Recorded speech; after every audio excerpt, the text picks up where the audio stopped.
This is Tim from Your Six Studios. Today in the studio I'm going to show you how to remove the password on your App Store with your iPhone or your iPad or something like that.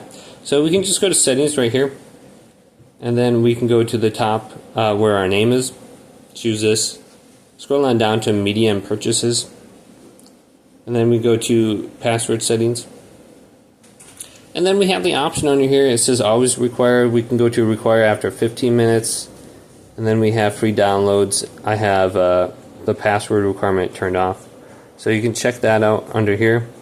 Let's go back to settings. And then let's go back to the main settings menu and scroll on down. And there's a couple different areas we can check out. We can go to screen time. Going down under here, go to content and privacy restrictions. Tap this.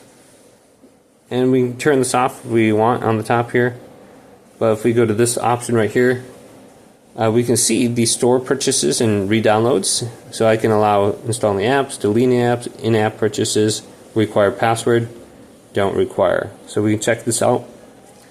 Now, if you look down here, we have all these different settings in terms of allowed apps and features.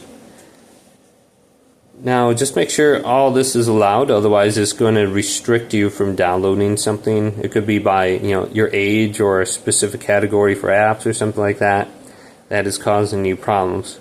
So just look through there, make sure everything is allowed, or turn off screen time. Then we can also go to Face ID and Passcode right here. Just type in your passcode. Okay, once you type that in, you can go on down and just go to Face ID. iPhone unlock. You can just use your Face ID to use that as your password on iTunes App Store purchases, and you don't have to type anything in, and that could be good enough too.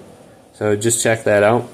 I have it turned on, so my password is required for like normal stuff, and then anything that is free I don't need it.